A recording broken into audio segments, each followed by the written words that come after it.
Hi, welcome to the Worthy Physician Podcast. I am your host, Dr. Sapna Shah-Haq, a board-certified internal medicine physician. On this episode of the Worthy Physician, I sit down and talk again with Dr. Haidar Al-Hakim, an ophthalmologist in the UK, psychotherapist, author, and podcast host of the Surgical Spirit podcast. Today we talk about spirituality, how during his existential crisis, he had difficulty combining both worlds. He shares his thoughts. Listen and enjoy. So thanks for coming on again. Hi, Sapna. Yeah, I mean, well, look, it's your choice, you know. It's not as if I cajoled you into this or paid you any money or...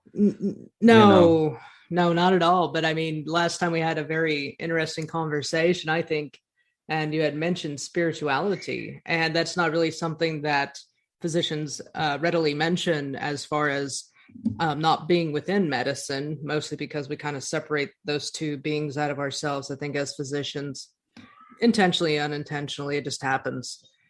But can you please introduce yourself again for our listeners? Yeah, absolutely. My name is Haidar Al-Hakim. I'm a trained ophthalmologist here in the UK. But I've always been interested in the unseen, the unheard, the unspoken, the metaphysical, woo-woo stuff. I grew up in a very strict Shia Muslim family, but my dad was a marine biologist, so there was that kind of science flavor there. Mm-hmm. But yeah, I've always been interested in the religious talk, you know, the profound talk.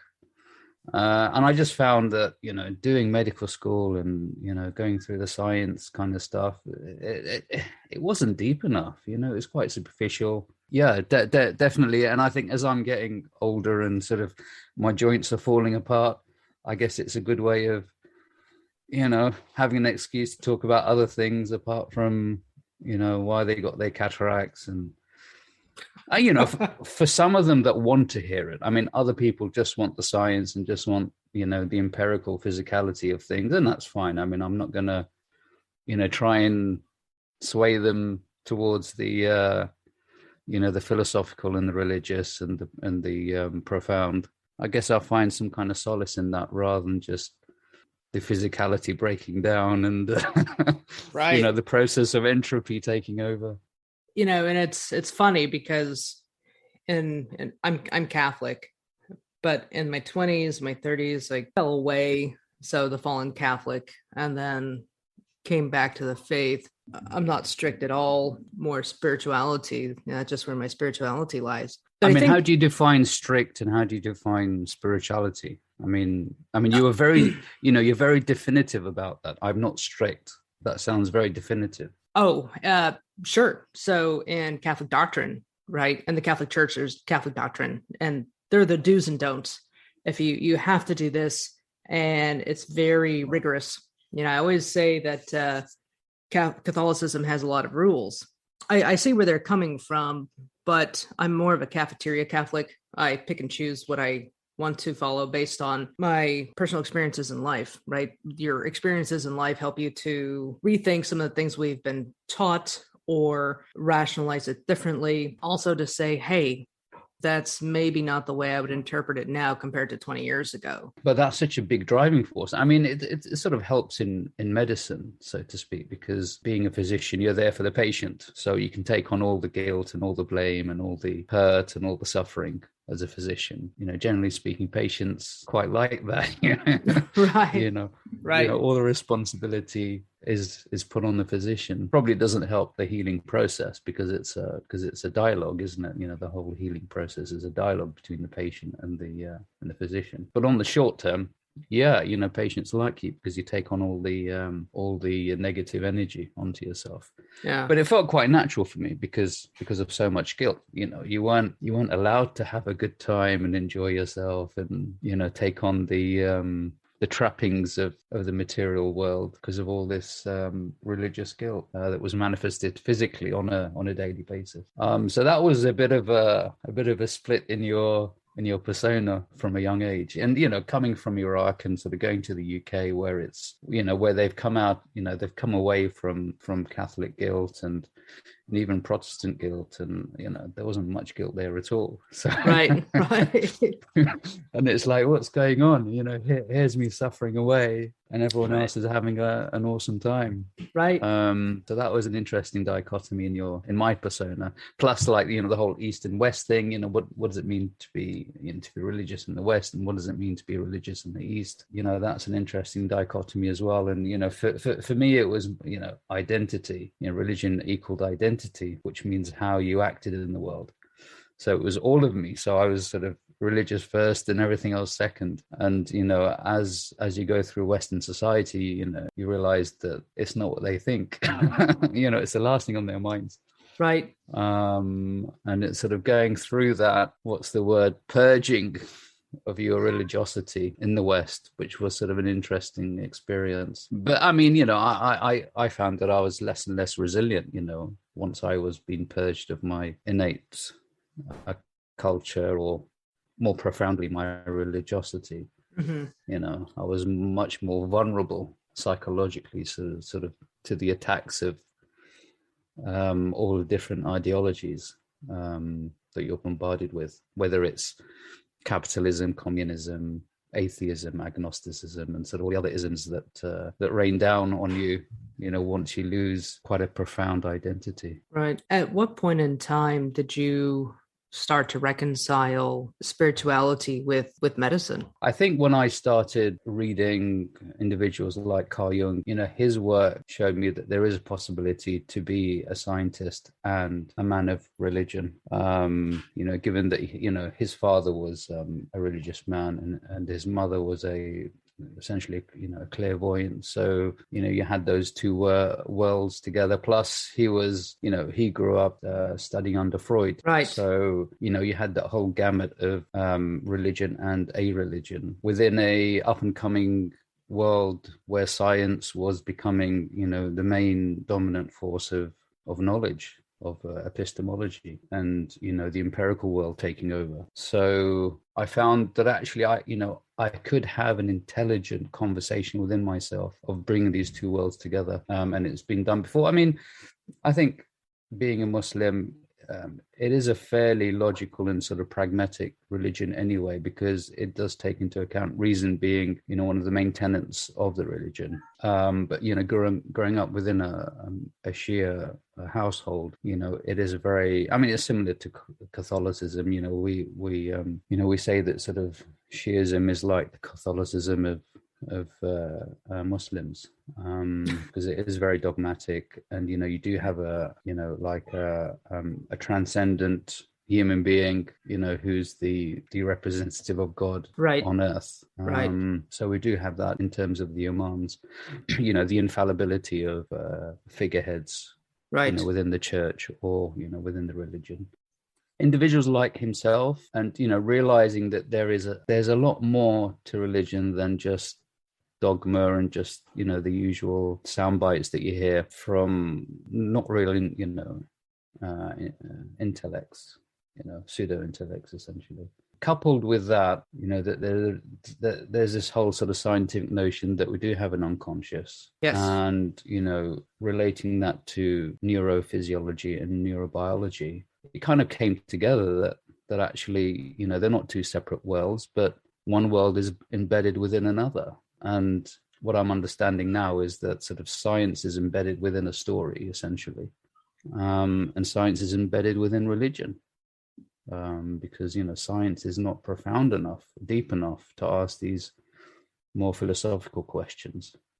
It shows us in the physical world how things work and why things work, but nothing beyond that. Science is built within a moral structure. And those moral structures are much more difficult to explicitly verbalize and to describe, and that's why we're having these philosophical and religious debates, because it's much more difficult to verbalize these moral issues. No, I agree 100%, and I'm not just agreeing with you because we're here having a discussion on a podcast. Because I'm the guest. No. I try to approach everything with an open mind. If you look at a lot of the religious writings out of from St. Thomas Aquinas. I mean, the proofs of God, the uncaused cause, the unmoved mover. And then you can also parallel that to Isaac Newton's physics, laws of physics. You know, an object in motion will stay in motion. And you have the unmoved mover, God the creator, God the source of creation, of reason, of moral. We have not just man's law, but we have moral law, which comes from source. So I think that ideology has always been there and has paralleled multiple science concepts.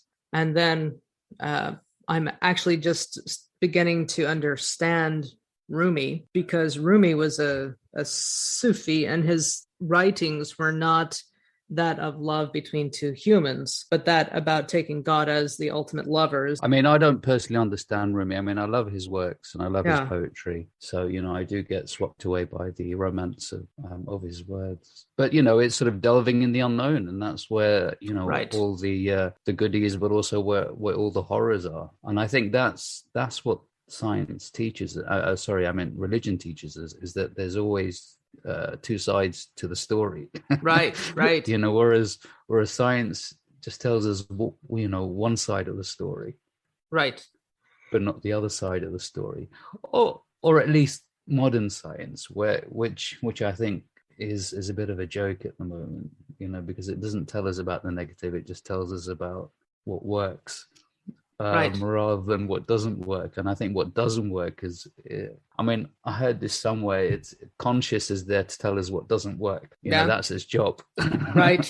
Which is a very, profound, that sort of woke me up, it's like, yeah, true. It's like, I'm conscious when things don't work. And, an analogy of that is essentially your vehicle. You don't notice your vehicle until it stops working, and then you're very much conscious of the vehicle, why the hell isn't working, and so on. So I think science has lost its way in that it doesn't tell us about how things don't work, and delving into the things that don't work, I think are just as valid as delving into the things that work. So it's become a bit lopsided and a bit Google-eyed. One-eyed monster. It's turned into a one-eyed monster. Plus, with the recent pandemic, it's turned into a political one-eyed monster, which makes it even more murky and more prone to manipulation and deviousness, and not being able to talk about these things. Whereas religion, in essence, is all about, there's more negative than there is positive in it, which is I guess what put people off, really, because it's talks about the darkness a lot. And that's what I like about, when I went down the psychoanalytical route, there's a lot of darkness there. There's a lot of monsters and sort of horrible things that go on inside your psyche and, in your fantasies. So I think that's an extension of my fascination with religion. Well, I think you have to acknowledge the dark side in order to acknowledge the light. You can't have one without the other. Yeah, but, I don't know if you've seen the latest Disney Star Wars series, Obi-Wan. No. It only gets exciting when the bad guys are there, doing bad things. Right. Yeah, it's really, it's fun. People are attracted by the dark side. It really entices them into it. And I think it sort of allows them to look into their cupboards full of skeletons. It just gives them a glimpse of, the other side of the moon. Now, how do you incorporate spirituality into being a physician in your daily practice? Well, I think, first of all, it's difficult because it's, it's quite a loaded question and it's quite a loaded topic.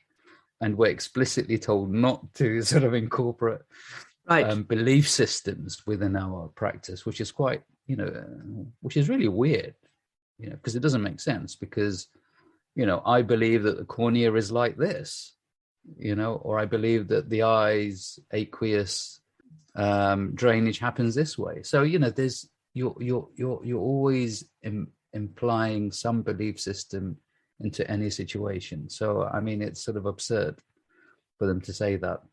I think just being yourself, I mean, knowing that if you put yourself forward in the best light and being honest with yourself and with the patient, we use this word all the time, it's become a bit of a fan favorite, talking about vulnerability. And, it sort of goes back to the negative and positive. If you are vulnerable, you're showing your positive and your negative aspect.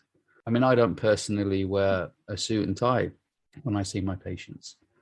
I wear a polo and I've got my Crocs on and I don't wear any socks. So, it's like, so they come in and already they're like, this doctor's being himself. So maybe it gives them permission for them to be themselves and to really tell me what's really going on, rather than, just sort of a formal medical consultation. So I'm putting my version of myself, which I feel is my true self. Otherwise I feel I'm, acting and it's diminishing of myself as a being, and it's diminishing of other people who come and see me. I mean, some individuals don't like what I'm offering and who I am. So then the onus is on me to respect that and move forward together to some reasonable resolution, and hopefully, allow the healing to take place. Yeah, so it's a complicated question, and I'm trying to answer it in the fullest of my ability. I'm not there to indoctrinate people into, my way of thinking. Although I did used to do posts on Instagram, and I used to call them Haidarisms, just to kind of have a bit of fun and Sure. just, take the piss out of the whole isms kind of stuff. Putting myself forward as who I am and what I'm about, and, trying to put my essence and my being into it, Yes. rather than just, the kind of psychology of things, which is very top heavy, head heavy, and just be there and sort of feel the vibes and try and address the vibes. I guess you get a feeling of things. I mean, I've trusted more my feelings than my training, if that makes sense. Whereas before it was like, right, I've been taught to do this, and this. And I think over time, I've learned to listen to my feelings and my sort of gut feelings inside. And I guess that's, the unseen power coming to you. Doesn't sound very modern and medical, but that's how I feel. No, I think that if you nourish the spirit, regardless of how one addresses that, whether it's religion A, B, C, or D, when you open up the self to that spiritual side. Number two, make sure your cup is full and you are an energy giver instead of an energy vampire, so to speak, because you're running on fumes, which we know can happen in burnout. And number three, you learn to look at people without judgment, which takes practice. And we're able to, as physicians, I think, or even just people in general, we're able to approach another individual, pause, not just take into account vital signs and whether the patient is in pain, uncomfortable, what I see on the first 2 seconds when I poke my head in the room, but also what energy is this person giving off? We can really tap into that. And we used to joke in residency that it was our spidey sense. It's your spidey sense, or if it provokes an anal pucker, address that issue. So ICU, oh boy, the patient, this is not clinically adding up, but I have a high clinical suspicion. I can't prove it, but if I don't address this, for example, abdominal pain, abdomen is soft, but I believe it might be a small bowel obstruction just based on clinical guess. If you don't address that and you don't listen to that spidey sense or that inner sense, then you can really miss a ton. So I think that there has to be that second nature almost. And it has to, and it after a certain amount of time, that's going to vary for each person. It becomes routine. Yeah, yeah. And for me, I never realized that consciously, whereas before it was happening unconsciously, and then I put it down to experience. Whereas now I think I realize that it's a part of you, and that you've allowed it to be a part of you. Right. And that you realize that, this is natural. This is a second, it's just like, yeah, I mean, it's the same as, when we're with family, we're with friends. It's, we don't actually learn these things. We just pick it up through action and through feedback. So it doesn't have to be as descriptive as how we're trained. And I think if we can sort of celebrate that and sort of allow our trainees to understand that this is just normal. Sure. And, yeah, it's difficult to describe, it is difficult to talk about. And, that's the mystery of spirituality, so to speak. And I think once you start describing it and putting it into bullet points, you kind of lose the magic of it. I think that's a great way to describe it, as magic. It's no, I'm not trying to get off on a tangent here, but I think it's so individualized, impacted by multiple things, life experience, culture, family, etc. It's almost like our inner magic, our inner essence that comes out. And the more and more we practice it, the more and more it comes out in what we do. It allows us to have better self-insight, self-awareness of, this is where I am on a spectrum of feelings of life, of where I stand with self and a higher power.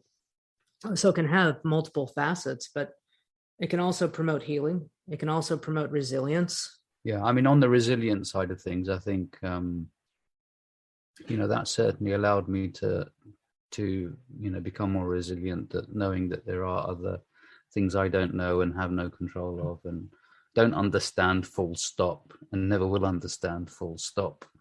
And, you kind of let go of the tension that builds up, during those burnout stages, and it just allows you to do more and be yourself more. And I think that's something that I like to do, within limits of, right. Obviously, there are society limits, and, that's much more important than professional limits. Right. Because, the professional limits are much more formalized, and that comes, down the line.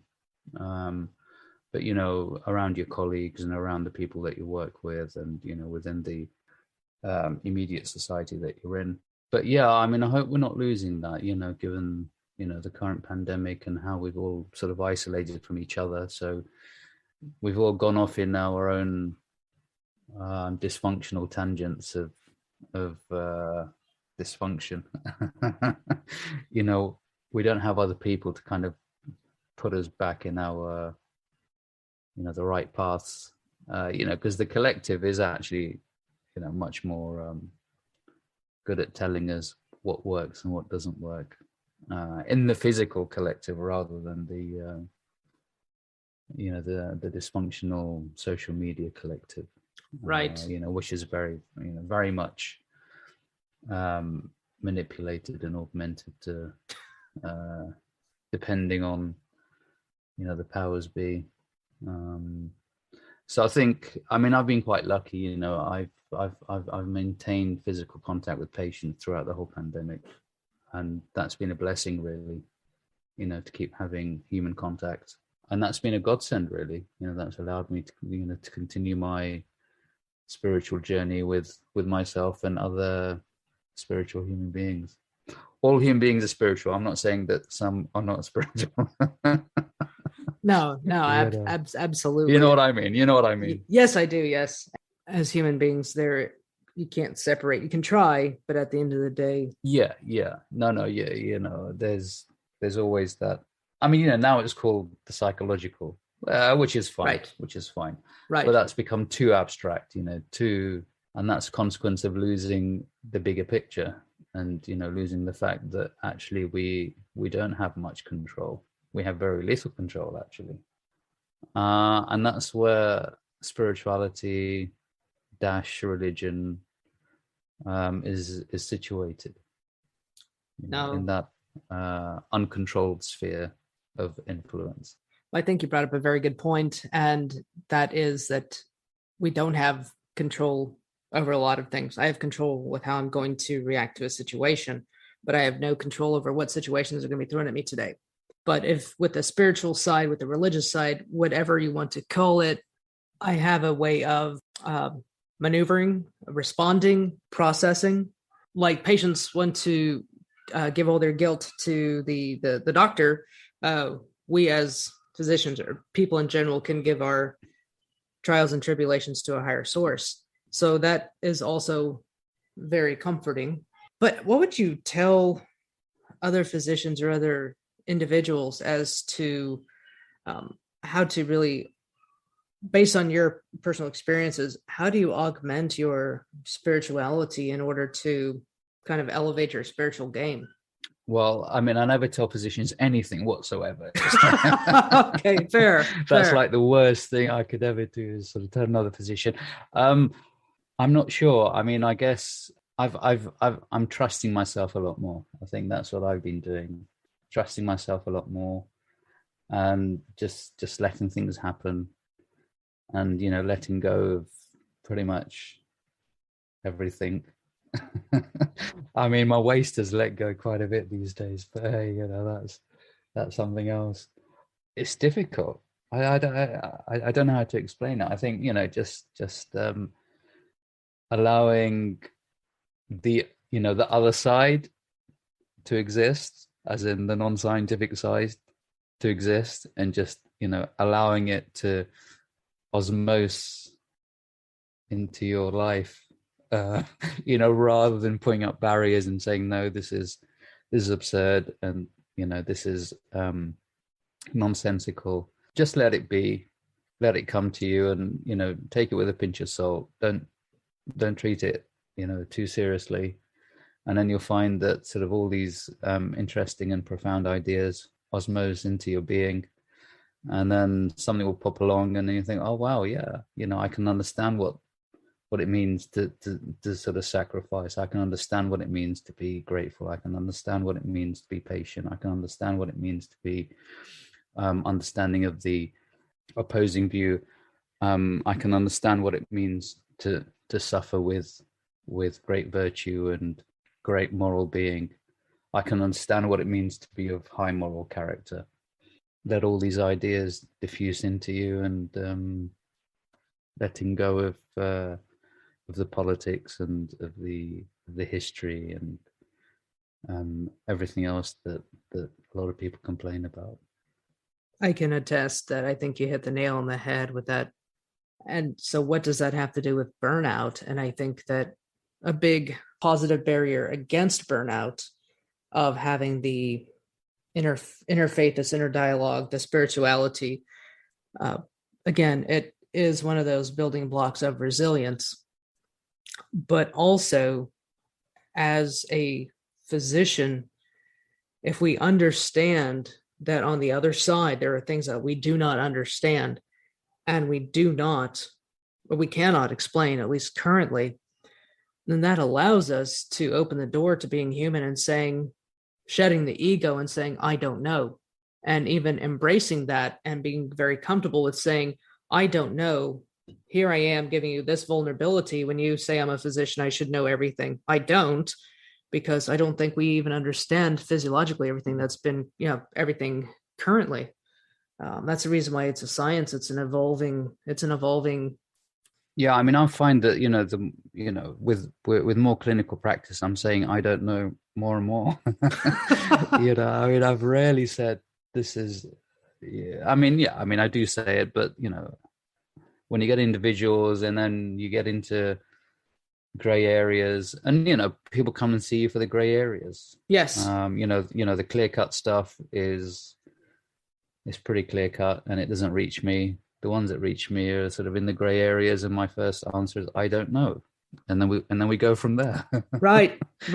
And that kind of, it does make you, I think it makes you more resilient, to be honest, if you can say I don't know. Yes. And then work from there.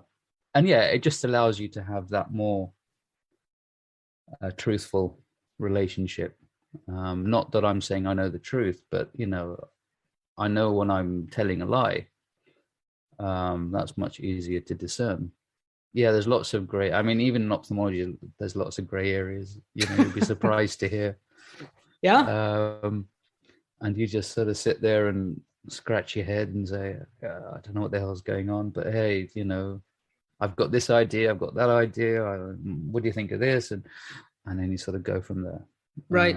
So yeah, and I think that's very much not in the physical sphere at all, and it's sort of more into the feeling sphere and the but I mean I think it does build resilience, and I think if it does build resilience, other doctors can see that you are resilient and you're still yourself, and you're still seeing 30-40 patients a day. So they start asking the questions, and I think it builds a resilient workforce, rather than pointing the finger at the system and talking about the system. I think does produce resilient individuals who are able to create the revolutions needed. Sure. No, I've seen that with my own practice. Very early on after residency, was very going in with business casual, and then a coin flipped. I can't remember the catalyst, but I said, forget this. I can wear scrubs. I can wear cowboy boots. And like 9 months out of the year, I can wear my leather jacket, which I'm all about, the dark colors and I have a thing for leather jackets. You can open up my closet, but that allowed me to quote Queen, the band. It allowed me to break free. Yeah. It allowed me to break free.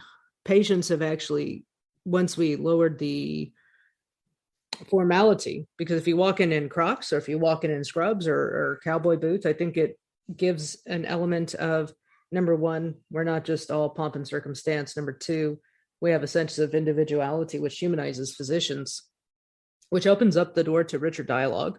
And then remember, everybody in the patient seat is also very vulnerable. Nobody likes being a patient. So by saying, I don't know, and as physicians showing our vulnerability, and that comes from a place of confidence to share that, because that is definitely not on the script in medical school or post-grad training. Most patients appreciate the honesty. Yeah. I mean, some of them love the formality and love, the whole 100% certainty and, godlike status, and, that's fine. We can't change that. But we can certainly flip into God mode. I don't have any problems with that whatsoever. This is true. This is true. Second nature. Yeah. It's like, all the old genes switching on again. Yes. They're very much there.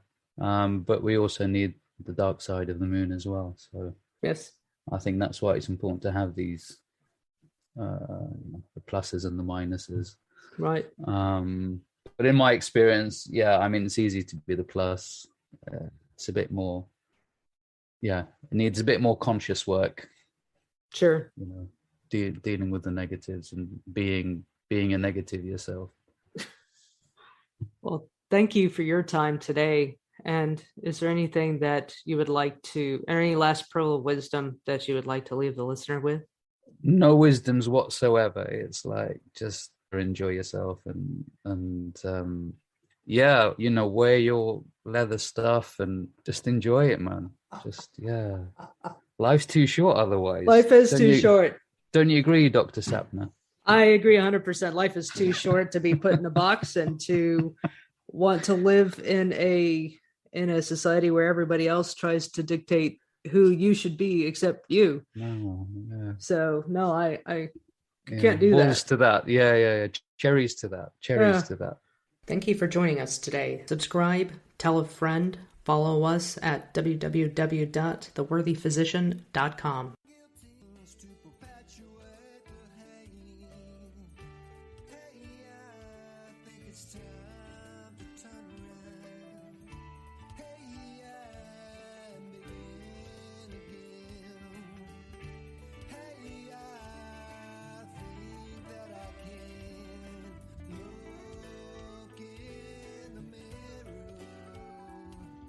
Start again